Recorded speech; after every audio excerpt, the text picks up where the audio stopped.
Bell पत्र के पत्र को तोड़ने से पहले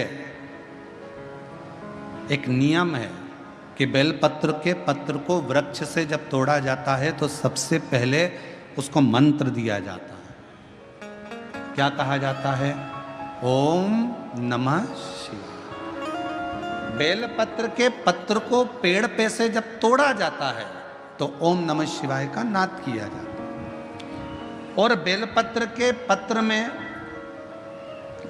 इसमें तो वो नहीं है गूठी, बेलपत्र का जब पत्ता टूटता है तो यहाँ एक गूठी आ जाती है। देखा है आप लोगों ने? जम के तो बोलो, देखा है?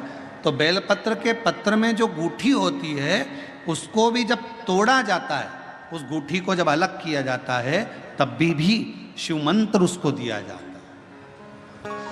ओम नमः शिवाय। ओम नमः शिवाय। ओम नमः शिवाय। वृक्ष पे से पत्ते को तोड़ा तो मंत्र दिया, गूठी को तोड़ा तो मंत्र दिया, और बेलपत्र के पत्ते को जब तोड़ा जाता है, मंत्र पत्ते को तोड़ने से पहले मंत्र प्रदान किया जाता है, और जब तोड़ा जाता है तो कहा जाता है, हे माँ पार्वती, हे माँ गोरा, चलो तुम्हें शिवजी ने बुलाया है मेरे कल्याण के लिए। माँ, आपको शंकर जी ने याद किया है, मेरे ऊपर बहुत दुख है माँ, कल्याण करिए, चलिए मेरे दुख को समाप्त करिए, निमंत्रण दो।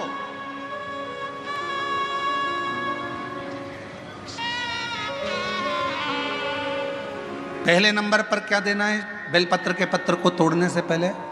जम के बोलो, मंत्र। दूसरे नंबर पर क्या देना है बेलपत्र के पत्र को चलने का? जम के बोलो, निमंत्रण।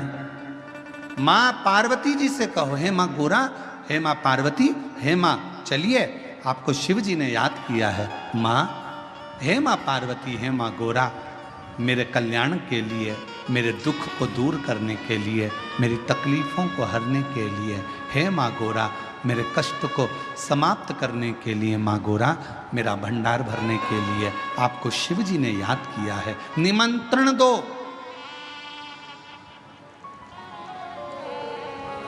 लेकर आए, फिर गूठी तोड़ी, फिर मंत्र दिया, ओम नमः शिवाय, नमः शिवाय, नमः शिवाय। अब गुरुजी ने पूछा कि तुमने मंत्र दिया? नहीं। तुमने निमंत्रण दिया? नहीं। तो फिर तुम्हें क्या हक है कि बेलपत्र का पत्र तोड़ो? शिव महापुराण की कथा तो कितनी बड़ी बात कहती है, बेल पत्र के पत्र को सीधे पेड़ में से तोड़ कर लेकर आना चाहिए।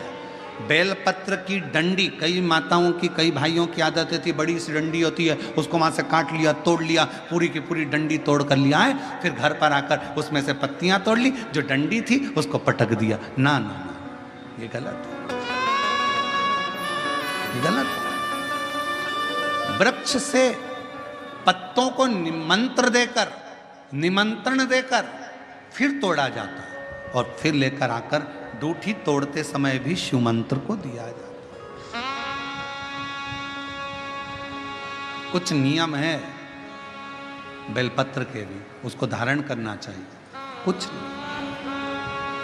जैसे डॉक्टर की गोली खाने के भी नियम होते हैं। डॉक्टर साहब लिखते हैं कि सुबह ये गोली लेना, शाम को ये लेना, ये भोजन के पहले लेना, ये भोजन के बाद लेना, और सुनो इसको गर्म दूध से ले लेना, इसको पानी से ले लेना। अब मालूम पड़े तुमने सोचा कि मैं एक काम करती हूँ, कहाँ मेरा टाइम बर्बाद करूँगी, सुबह लो, शाम को लो, दोपहर में लो, तो तुमने सारी गोली एक साथ खा गई, और फिर डॉक्टर के पास गई, डॉक्टर साहब मेरे को तो आराम ही नहीं लग रहा, मैंने 3 बार 15 दिन से गोली खा रही हूँ, 10 दिन से गोली खा रही हूँ। डॉक्टर साहब ने पूछा गोली खा रही हो तो क्या तुमने नियम धारण करा?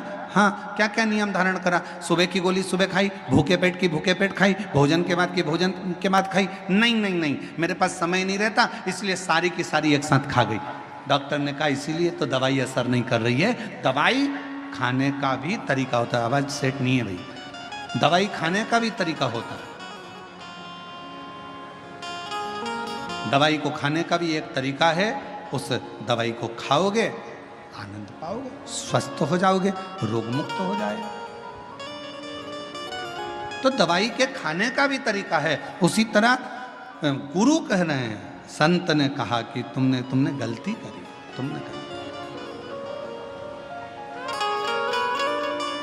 पहले मंत्र दो, फिर से बोलो, पहले मंत्र, फिर निमंत्रण, फिर दूठी तोड़ते समय फिर मंत्र, फिर ओम